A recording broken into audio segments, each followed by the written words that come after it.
Yes, we now see your screen. Perfect. All right, so good afternoon, everybody. Good morning if you are on the other side of the Atlantic. I'm going to talk about phosphine resistance monitoring as a part of the NANOFUM project. And although we're talking about a new sensor, a new detector that is able to detect different gases at the same time, I would like to be a little bit more focused on phosphine, since that was the basic aim for developing those devices in our NANOFUM project. Oops, doesn't change slides, right? Yeah, correct. All right, let me stop sharing and let me share again. Okay.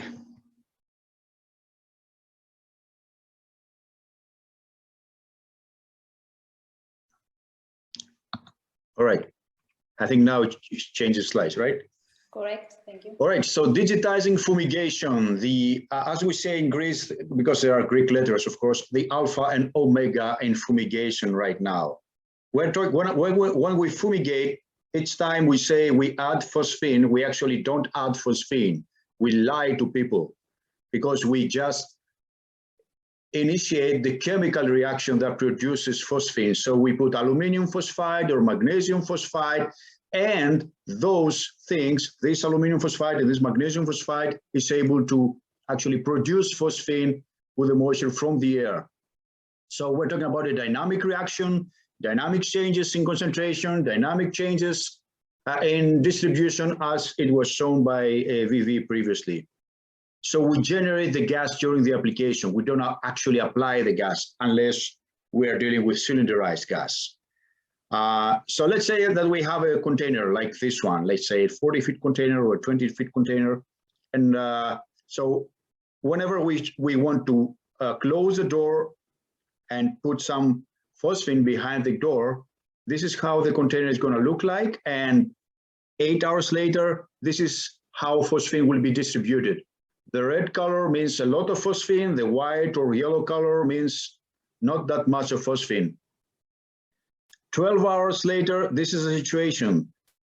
20 hours later, this is the situation. 27 hours, this is the distribution that we get regarding phosphine distribution within a very small 20-foot or 40-foot container. So you can realize that even after 1 day of the application, you don't have, or even 2 days of the application, you don't have a very clear view of how phosphine is distributed.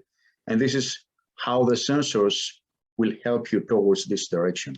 So if your aim is, let's say, let's treat this container for 3 days to 500 ppm, then after 27 hours of fumigation, those specific locations, those yellow marks over there, will have 500 plus minus 5%, which is only 3% of the total part of the fumigated container. Those specific ones will be 500 ppm plus minus 15%, which is 11% of the total. 500 ppm plus minus 25%, which is 27%, which means that we play with the average here. We think that we have an average of 500 ppm, but what we have is an extremely wide range of phosphine values and phosphine concentrations throughout our fumigation period. And this underdosing is one of the real causes of resistance development. You have all been heard about different expressions regarding resistance. Some people talk about resistance in general. Some people are using the word tolerance. There are some indications of weak resistance, some strong resistance. Here are what we call resistance and how we can separate weak resistance from strong resistance. Whenever you have, let's say, individuals that are susceptible to dose rates, to concentrations that are close to one time or a few times more than the actual label rate, and yes, you are dealing with non-resistant individuals. But whenever you have individuals that die after 100 times the dose or 1,000 times the dose, then yes, you are dealing with resistance, with real resistance here. And we have some very serious cases of resistance from Australia, from Cryptolesis ferruginous, the rusty grain beetle and grain. The thing here is that we don't have that many data from Europe anymore. So this is the studies, the published papers in journals on resistance globally between 1996 and 2020. We see a lot of papers everywhere else. The Australians are the world leaders on that. We have a lot of papers from the US and Canada, some from Brazil, even from Morocco, but nothing from Europe so far. Very few data from Europe, very few screenings regarding screenings of resistance in European populations. Right now, the Australians have done a very good work in mapping the resistance. They know exactly which species to deal with, where is the strong resistance, where is the weak resistance, how those areas cannot be connected. And they have also developed a resistance monitoring and mitigation plan. The same holds in India. There are some mappings and good screenings in India and in other cases as well, in other countries as well. Have recently seen a lot of data from Turkish populations that are resistant in some parts of the area, but still very few data from Europe. So we are willing to collaborate with people in order to start mapping Europe towards the resistance indicators and how this is located and which are the species that are mostly rated with resistance. Need for speed in phosphine resistance detection. Traditionally, we had all those traditional diagnostics, so everything started for decades, since the 70s. For decades, we were working with the so-called FAO protocol, which is practically we expose insects for 20 hours at 30 ppm. And if you have some surviving individuals, then you go to the next stage and you play a little bit with different doses ranging from 50 to 2000 ppm for different intervals, exposure intervals between 3 and 5 days, which is called this dose response. So based on those dose response tests, you can quantify what's going on there and how much resistance do you have. But this requires a laboratory. This requires an external collaborator and somebody that has a laboratory, a scientific laboratory. We also have some rapid diagnostics, and Detia has recently developed the phosphine tolerance test kit, which is very easy and very straightforward to be used. What you actually count is not the mortality, but the speed to knockdown. So instead of waiting hours or even days to get some data and get some indications of resistance, you just need to wait for some minutes. How does it work? It's very easy. You have this plastic canister, you just add some water and some special tablets in the phosphine tolerance tests, and then you remove the phosphine, the gas that you like. So you generate phosphine in-house and you remove the gas that you like, and based on the knockdown of the exposed individuals in those syringes over here, you can quantify resistance. You can say, okay, I have something that doesn't seem very normal. This is a paradigm here, an example here. We have 3 populations of the lesser grain borer, Rhizopertha dominica, one from the US, one from Europe, from our university, and one from JKI in Germany. So all behaved pretty much the same. So we had immobilization, 100% immobilization after about 10 minutes. So everything that exceeds 10 minutes that has to be treated in a different way. There might be an indication of tolerance now. And we have developed those specific rapid diagnostics in order to be able to have now on the label the critical times for 14 beetle species. So there are critical times to separate tolerant versus non-tolerant strains for 14 species at the same time with one single diagnostic test. So if you want to use the narcosis time as an indicator, and we have done that for hundreds of populations so far from different places of the world, you have quick knockdown, which is linked directly with what we say increased susceptibility, but you have some very few populations that have a very slow knockdown and very slow pathway to eventual mortality, which is where you have to be focused and treat more or add more gas or treat for a longer interval. And this is a part of the fumigation plan. So the recommendation also to Centaur and the Centaur platform is to add this specific part as a part of the procedure in starting your fumigation plan. So the actual platform asks you, are they resistant to phosphine? Do you have insects that you consider resistant to phosphine? Use the phosphine tolerance test kit before the fumigation because it's absolutely registered for this purpose. Are they resistant to phosphine? And then the entire architecture and your fumigation plan changes. And so this is how you can treat this platform. You put some general information, then you put some building type, and you put some store product, which is a commodity that I'm fumigating. But on top of that, you have to answer the question, do you suspect that you have something that is related with resistance, something that does not die very, very early, or something that does not go to knockdown very early through my rapid diagnostic test? And those are some other features regarding the platform, like which is the species that you have, how you can quantify resistance or tolerance to phosphine, and then you can play with your product conditions and the treatment plan and suggest dose, concentration, and different other parameters.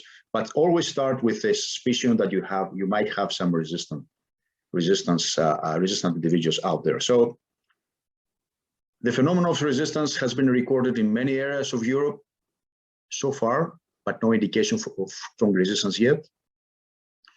We have different protocols that gives us the same results.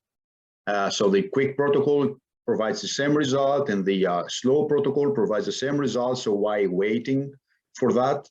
Rapid diagnostics are here and can be used on site. They are registered for this purpose, and you always must have fumigation plan along with the resistance management. So start your fumigation plan with the indicator that you might have some tolerant populations there. That's it. Thank you very much. We will be more than happy to answer to some of your questions you may have. Thank you, Professor. As Professor Athanassiou told, you can always send your questions to the chat. And I have some questions for the CERTH team, I would say. How can someone monitor the resistant population? All right. Is it something for Vivi or myself? Yeah, either you or Vivi. I think both of you could maybe answer this question. Okay, we talked about the quick diagnostic. This means that in minutes you might have some indications of resistance, and this is very critical because whenever you plan a fumigation, you don't have the time to wait to send your individuals to a specialized laboratory and wait for 1 or 2 or 3 weeks to get your results. You have to fumigate now. So with this test, with this kit, you're able to stand outside your silo that is to be fumigated, get some individuals, put them in the kit, and then in a few minutes, you can say that, yes, I have all my individuals immobilized. So this means that in this critical time, immobilization time, you are able to decide if you are dealing with tolerance or not. Otherwise, you can increase your concentration, you can change drastically your fumigation plan. And remember that, as you probably know, most of the audience probably know that exposure is much more important than the concentration itself. So, Professor, you said that we can increase the concentration. How many plates of magnesium phosphide in a 20 feet or a 40 feet container do you think would be ideal? Well, this is something for Vivi for sure. Let me stop sharing my screen here. Thank you. Maybe Paraskevi? Yes, I'm here. As I said before, Faye, we have done actually so many trials, field trials in different containers, 20 feet and 40 feet containers. So we recommend 1 plate of magnesium phosphide in 20-feet container and 2 plates of magnesium phosphide in 40-feet containers. We can control actually the store product insects, even the resistant store product insects to phosphine, by using just 1 plate and 2 plates for 20 feet and 40 feet respectively. Good. And from your trials, have you found out which is the most appropriate location to place sensor inside the container?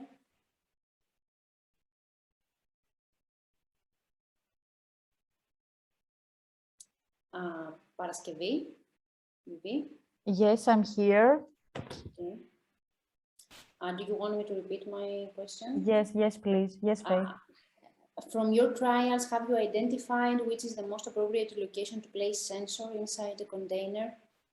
For example, yes. For example, in silos, we should put the sensors in different heights in order to check the phosphine distribution inside in the treated area.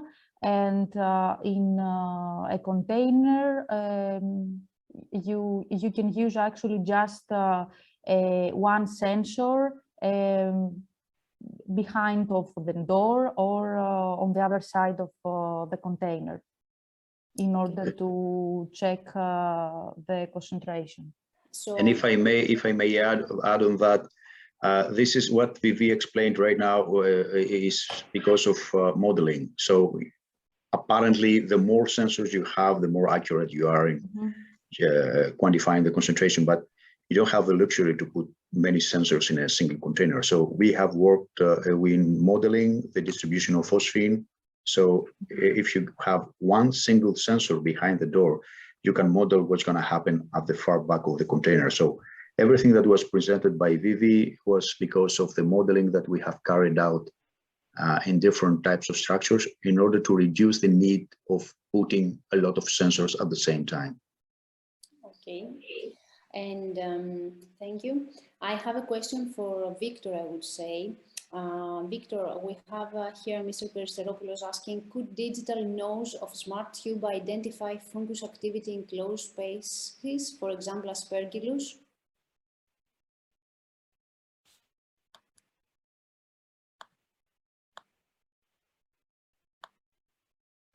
Victor, can you hear us? Okay, yeah, now I can I can answer the question. Yeah.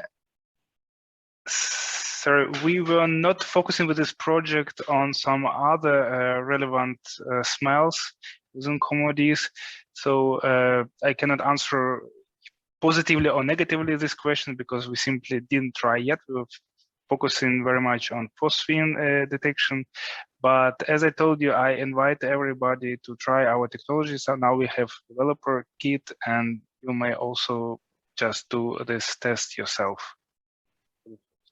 Okay, thank you. And we have another question here about how those sensors, those new gassing sensors, were calibrated. I think I can answer this question. So as we say, in scope of this NANOFUM project, those nanotube sensors were integrated in Centaur wireless system. So we actually constructed a calibration station that we use also for our fumigation sensors, and we calibrated the sensor in the same way.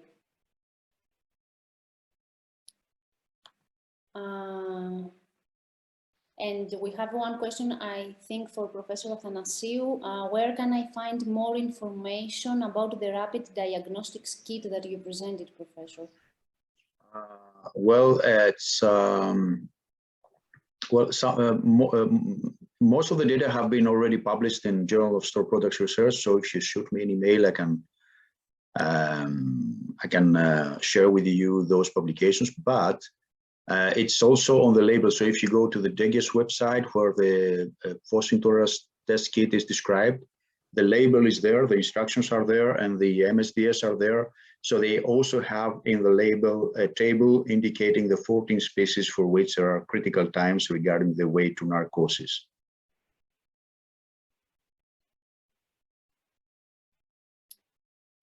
Thank you.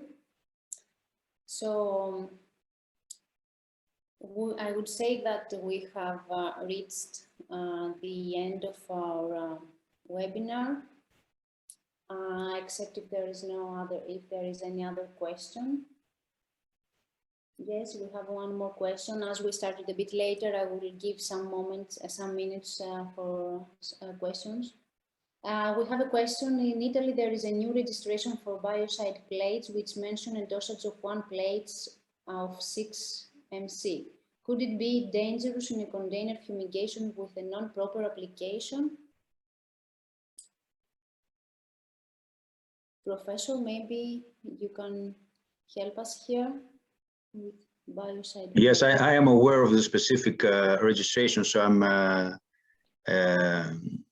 we don't have, in most of the European Union countries, we don't have that registration for the biocide use for containers. So it's a lot. So I would say that yes, this concentration is extremely high. So if best management practices are not followed yet, then yes, might be some problems. But this is not only the case with plates, with everybody that uses phosphine. If there are no specific precautions and no specific fumigation plans, that you might have a problem with the entire application.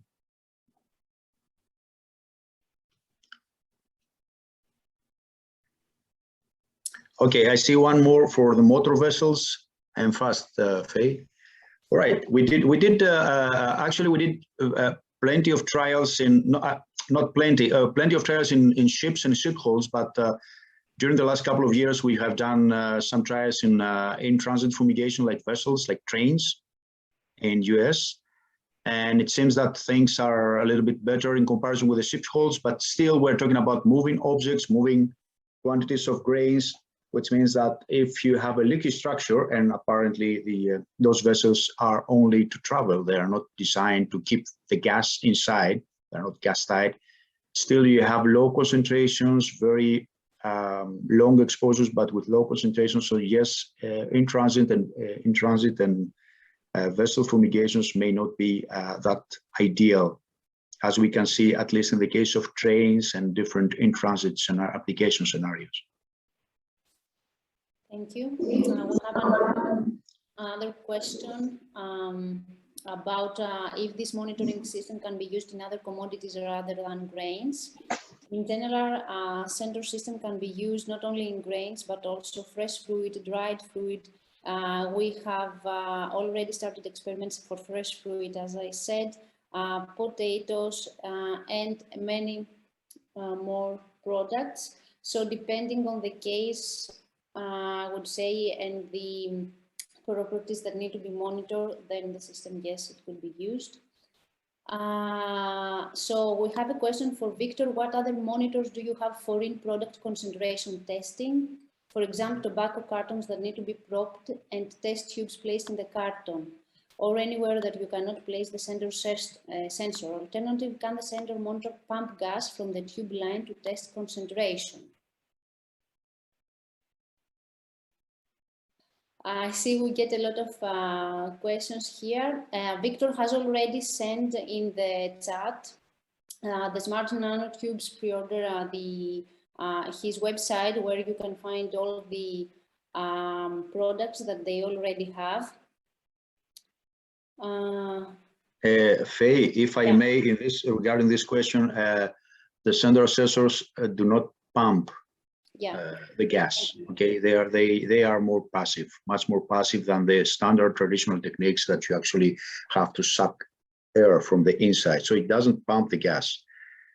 So even if you have, let's say, a tobacco tarp, a fumigation in tobacco covered with plastic, then if you put sensors outside of the treated areas, under the plastic, but outside of the cartons, of the boxes, you still have a very good view of the concentration, because, as I said before, everything is related with modeling. So you don't have to put anything in the heart of the tobacco or in the heart of the tobacco box. The sensor calculates automatically based on the modeling. So it's not a device that sucks air from the inside. It's a device that senses phosphine passively in a more passive way.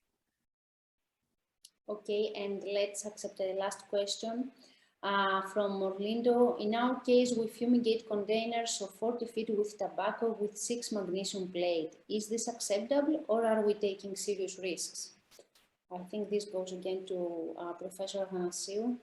Okay, me again. I wouldn't say risk, but it's it's too much. It's too much. 6 plates is too much. If you want to ensure 100% or 99.9%, as Vivi said before, mortality of the insects, you probably have to play a little bit with a more extended period of the fumigation. So again, it's not an issue of concentration. If you fumigate for 2.5 days, then even if you add more gas, you might not have the penetration and the concentration or the distribution that you need inside the container. So my recommendation to fumigators that want to fumigate vessels and want to have quick results is always add one more day, at least one more day. Days are more important than ppms. Okay, so thank you. I think that we should conclude our webinar. Thank you all for attending and taking the time to attend this webinar. Remember that in the registration email that we send you for the webinar, you can always get in touch with us. So if there are any other questions that we didn't manage to answer during the webinar, please send those by email to us, and we will forward them to the appropriate person, either Professor Athanassiou or Victor or everyone else from this consortium that could answer your questions. And we would be happy to help you in any other question or query that you may have. Thank you again for attending. Thank you, Professor Athanassiou, Victor Bezougli, and Paraskevia Agrafioti for presenting on this webinar. And thank you all for being here. Thank you. Thank you. Bye, everybody. Thank you. Take care. Bye. Bye.